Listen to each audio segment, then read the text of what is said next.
privilege na tayo po ay napaunlakan po ni Edo para ipag-pray. Ang sabi nga po ng Bible, malibang ang Panginoon ang gumawa nitong bayan, ginawa na nagtayo ay walang kabuluhan. Malibang ang Diyos ang siyang magsanggalang, walang sa isa ang naroong mga nakatayong bantay. So sa oras po na ito, bakit po kailangan natin ipag-pray? Para po proteksyonan. Tayo po'y manalangin, mabiyaya at mapagpalang Diyos. Ako po ay nagpapasalamat sa oras na ito. Akin pong tinadalangin, let your protection be upon this vehicle, Lord. Sa manibela, sa upuan, gayon din po sa gulong, Lord. I pray, Lord, na let the covering of your most precious blood be upon this vehicle, Panginoon. I-bless mo po ito. Ilayo mo po ito sa anumang kapahamakan at patuloy na magamit lamang po ang sasakyan ito para sa iyong kapurihan. Pagdalangin ko po over this Lord, your most precious blood, na ito po ay magamit para sa kalooban mo at pagpalain mo po ang taong ito na gagamitin niya para sa charity, Panginoon, sa buhay po ni Kalingap Edu. Lord, as I lay my hands, let the covering of your most precious blood be upon this vehicle. Salamat po sa buhay ni Edu na nagpa-unlock upang atin po itong ipanalangin. Purihin ka, luwalhatiin ka sa bawat sulok, maging sa compartment, Panginoon, ang iyong gabay, patnubay, pag-iingat, ang lagi po niyang maranasan. Kahit po, Panginoon, dito po sa makina, Lord, let your protection be upon this car, Panginoon. I-bless mo ito, pagpalain mo, ilayo mo sa naman sa kuna, aksidente na magdudulot ng kapahamakan. Akin pong idinadalangin, your protection be upon Kalingap Edu. Pagpalain mo po si Edu, gamitin mo siya sa napakaraming mga nangangailangan, less fortunate sa buhay po niya. Ikaw po maitaas maluwalhati in Jesus' name. Amen. Amen po. Congrats kay Maestro 21 TV. Congrats! Siya pong pinanghalpon na Ghost Reactor ngayong buwan po ng January 2024.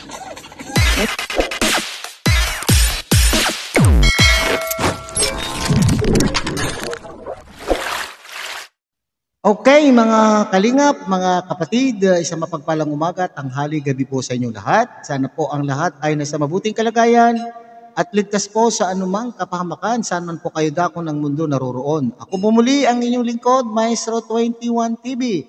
At sa ating video ngayong araw na ito, tayo po ay magbibigay ng isang maikling reaction po tungkol po sa karanasan ni Brother Paas kay Kalingap Edu.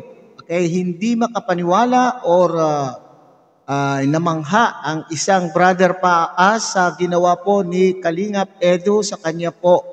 At ganun din po at nagpa-unlock ang Kalingap Edu kung ano yung ginawa po ni Brother Paas sa kanya pong sasakyan. So yan ang ating pinakapaksa sa araw na ito sa ating video. Pero bago po yan, tayo muna po ay magbibigay po guys sa ama at founder po ng Kalingap, Kuya Bal Santos Matubang, Ate Edna Vlog, Kalingap Rob, Kalingap Dan, Kuya Brooks Vlogs, and Ruel of Malalag. At kung bago po lang kayo sa ating munting channel, sana po ay inyo rin pong suportahan sa pamamagitan po ng pag-like, share, and subscribe.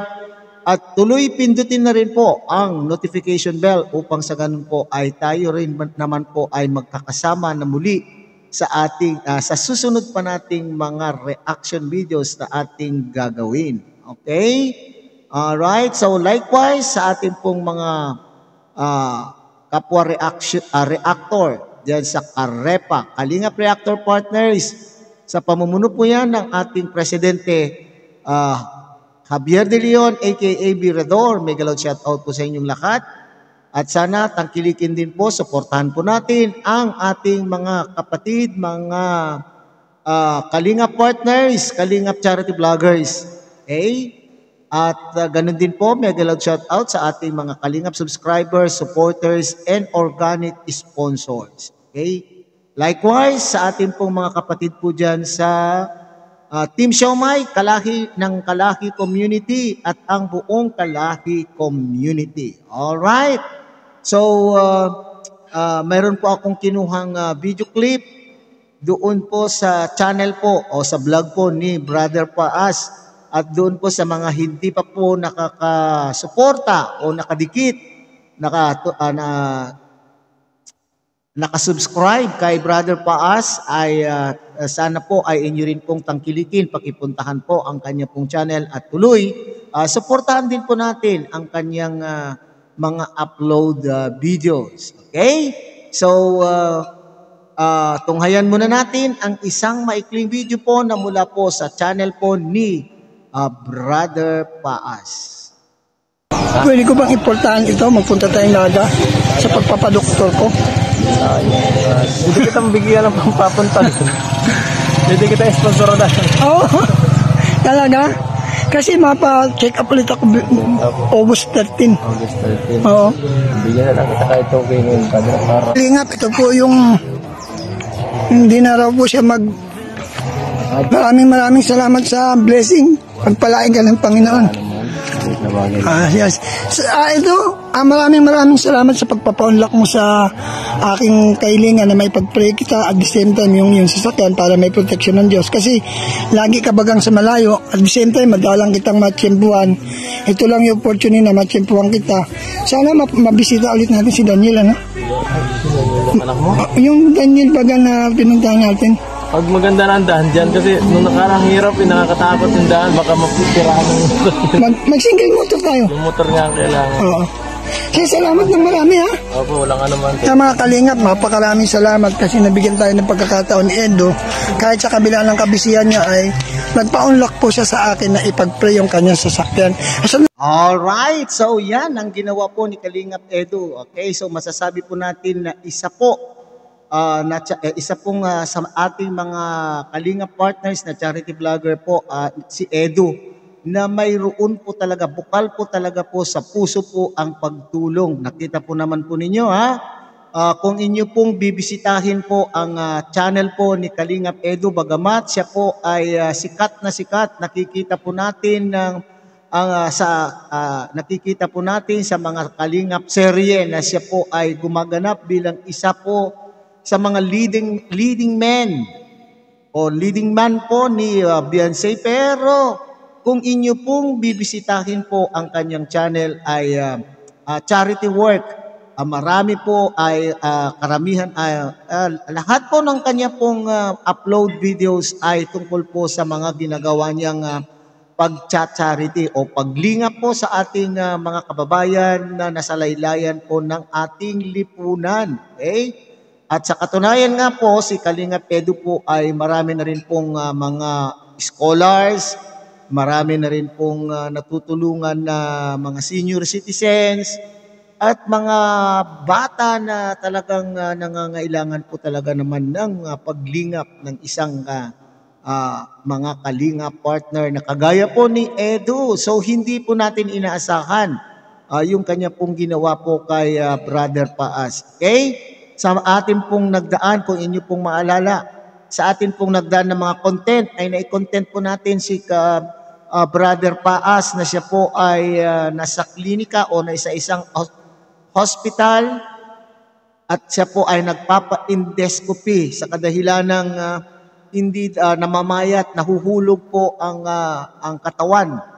Namamayat na po si Brother Paas, mga Kalingap, dahil po sa kanya pong sakit. At sinasabi po niya doon na hindi siya nakakakain ng maayos sapagkat kapag siya po ay kumakain ay inilalabas din po niya. Okay? At ang alam po niyang dahilan kung bakit nagkakaganito ang kanya pong kalusugan ay dahil sa labis na pag-inom po ng kape. So mga Kalingap, mga kapatid, nako, iwasan po natin ang labis na pag-inom po ng kape.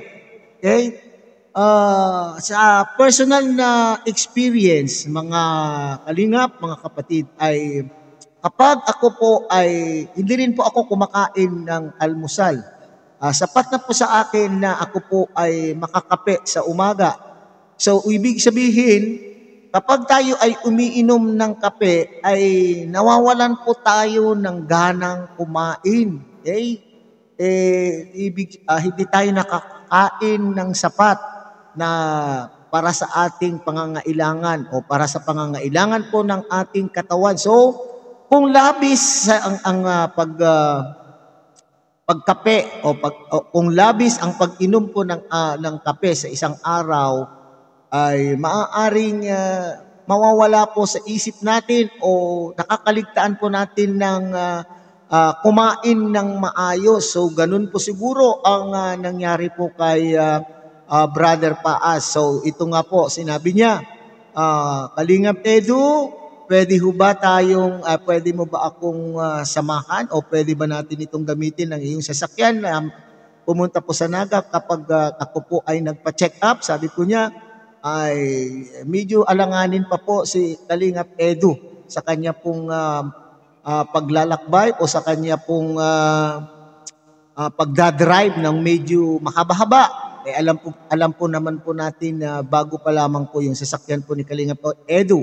Okay, hindi doon sa siya po ay pinagdadamot, kundi maaring marami pa siyang natanguan na mga commitments na maiiwanan niya po kung sakaling anong tawag dito, sasamahan po niya si Brother Paas sa kanyang pagpapacheck up po sa Naga City. Okay? So yan.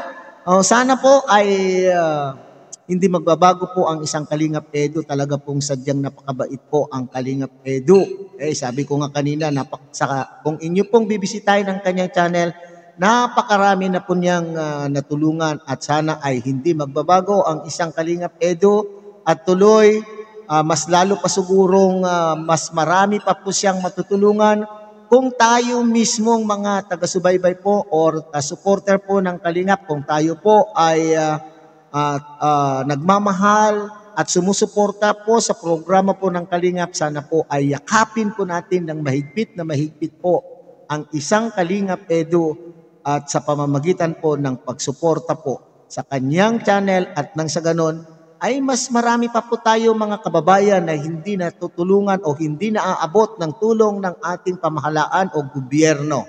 Okay?